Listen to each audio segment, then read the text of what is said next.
السلام عليكم، ازيكم حبايبي؟ عاملين ايه؟ يا رب تكونوا بخير. فيديو النهارده فيديو حلو جدا.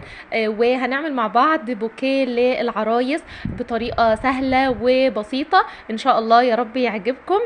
كلنا يعني كبنات بنحب الورود وبنحب جدا ان احنا نحتفظ بيها. طبعا البوكيهات اللي بتبقى معموله من الورد اللي هو الطبيعي البلدي يعني بنزعل عليها، اللي هي يوم اتنين خلاص بقى بتدبل وبتبوظ ومش بنعرف ان احنا نحتفظ بيها وبنزعل عليها جدا. فايه رأيكم بقى النهاردة هنعمل البوكيه بتاع العرايس بالورد الصناعي بنفس شكل اللي هو الورود البلدي. فيلا بينا على طول نبتدي الفيديو بتاعنا، نقدر ان احنا بقى نحتفظ بيها وتبقى معاكي على طول. يلا بينا نبتدي الفيديو بتاعنا ونشوف هنعملها ازاي مع بعض. عندنا اول حاجة شكل الورود اللي احنا هنستخدمها. انا دمجت اللون اللي هو الابيض مع لون من نفس الشكل بس ملون. كمان استخدمت اللي هو البيبي فلاور الهيج، وكمان هنستخدم الاستراسات دي، وكمان الخيوط اللي هي بتبقى اللي هي الشبه الخيش يعني. كمان هنستخدم الكيس ده لما بنخلص البوكيه بقى بنقفله للعروسه علشان نسلمه لها. عندنا بقى الورود. انا قلت لكم في فيديو المشتريات الورد اللي هو الابيض ده اللفه دي مع بعض كده ب 200، اما اللي هي الورد الملون ده ب 130. انا استخدمت تقريبا كلها يعني كل الورود دي في البوكيه ما عدا بس كام ورديه ابيض بس.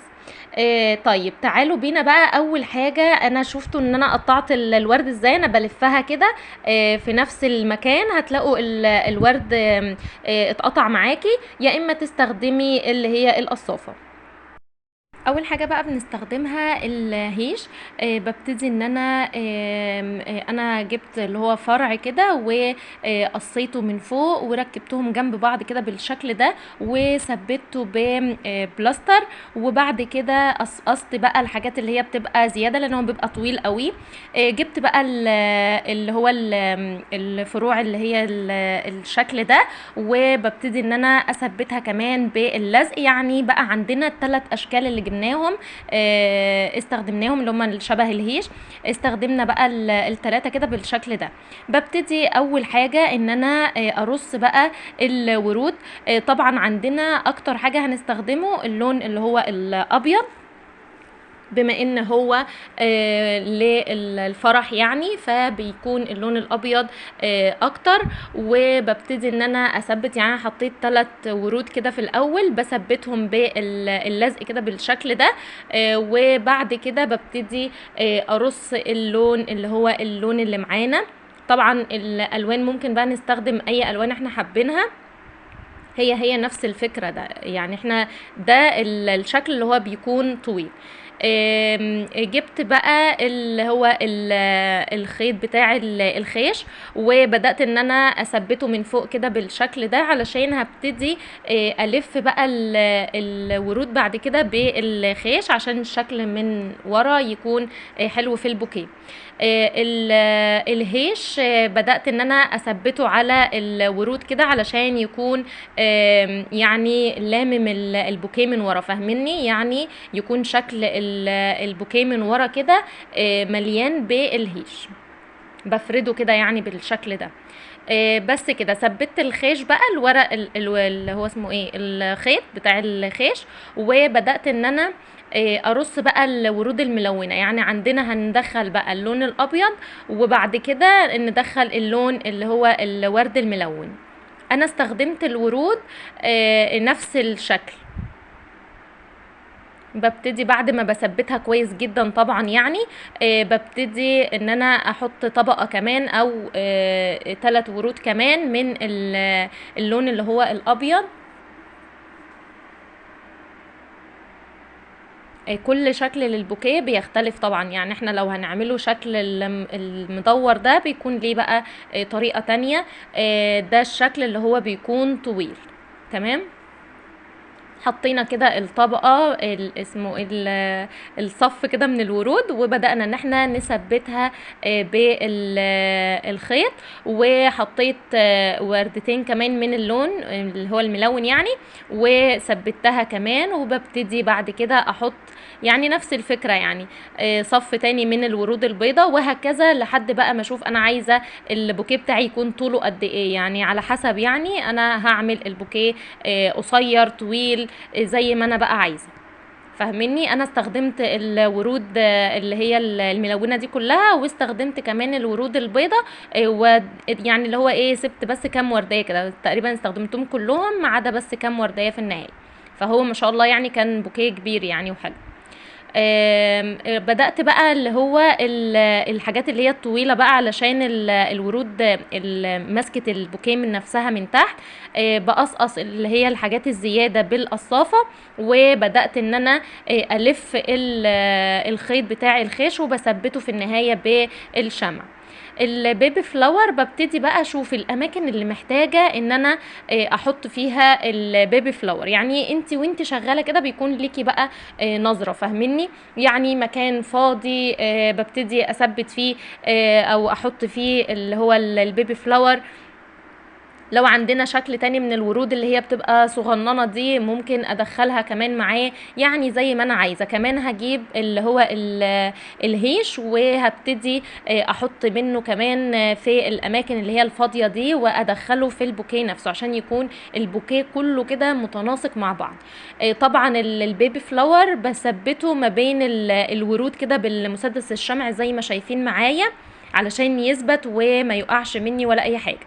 البوكيه بقى من ورا ما سيبوش بقى كده اللي هي اللزق باين، او الخيط مثلا مش ورا بعض في اماكن فاضيه. طب هنعالج الحته دي ازاي؟ طبعا لازم اخد بالي من البوكيه من قدام ومن ورا، وكل الكلام ده لازم اكون مقفله شغلي كويس جدا.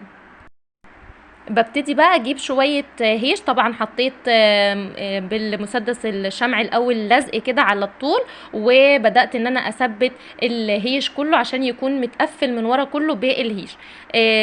زي ما شايفين كمان معايا جبت فروع صغننة كده من الهيش، وبدأت ان انا اشوف الاماكن الفاضية اللي محتاجة ادخل فيها هيش او بيبي فلاور زي ما شايفين كده معايا، وظبطته بقى كله من قدام ومن ورا، اتقفل بقى حلو جدا كده. خلاص البوكيه بتاعنا جاهز. اخر حاجة بقى اللي هي التقفيلة بتاعة الايد بتاعة البوكيه بتاعنا. جبنا بقى، فاكرين الحاجات اللي اشتريناها دي، الاستراس وكمان التل. هنقفل بقى الايد بتاعت او الماسكه بتاعت البوكيه نفسها بالحاجات دي. هقص كده قطعه من التل، خدت المقاس بتاعها، ببتدي ان انا اقصها كده بالمقص بالشكل ده كده.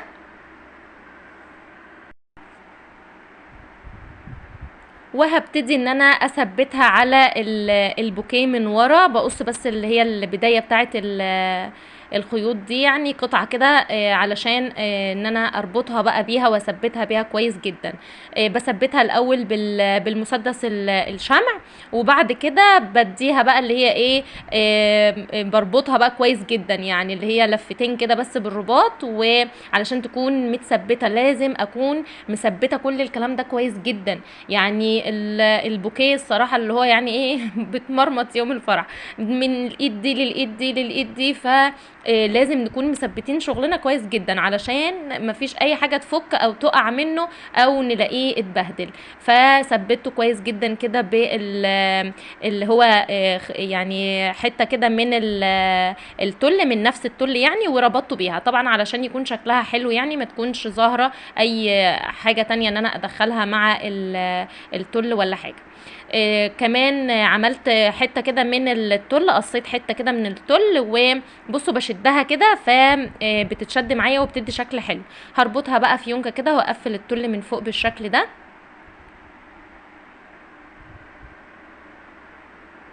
كده بالشكل ده. وكمان جبت اللي هو الاستراس اللي هو بيبقى على بعضه ده، و يعني خدت مقاس الحته بتاعه الايد، وبدات ان انا اثبتها علشان كمان ايه، شايفين الحته اللي هي البوكيه من تحت دي، انا عايزه اداري كل الكلام ده، ما يكونش فيه اي حاجه باينه من البوكيه، ويكون شكله حلو جدا من كل الجهات يعني.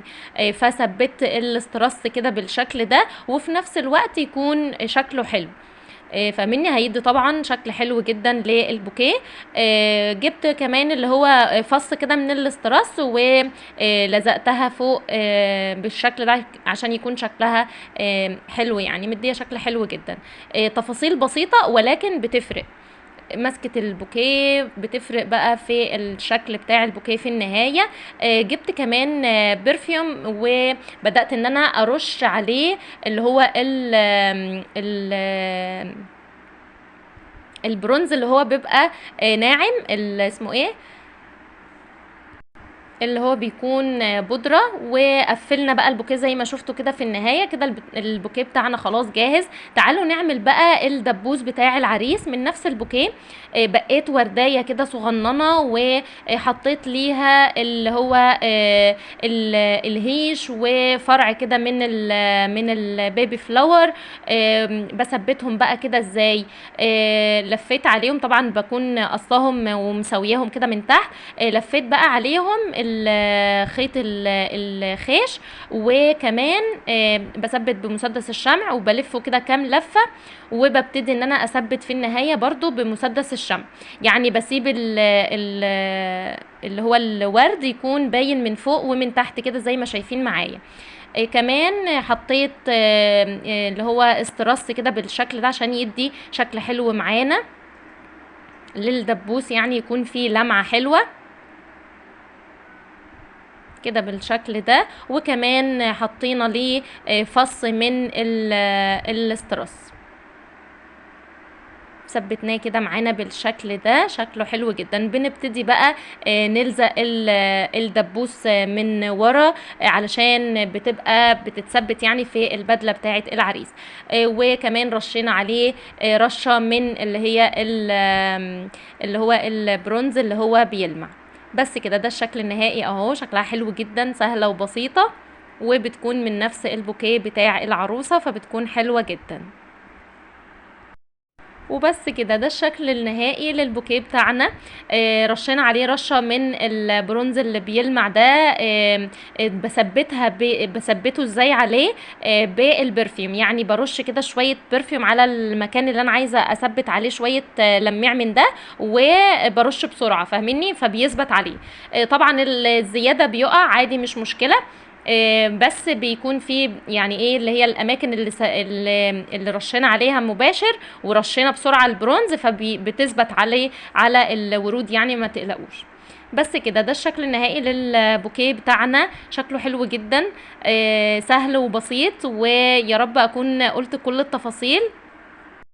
استنوني ان شاء الله فيديوهات تانية جايه كتير على خير. شكرا لكم، مع السلامه.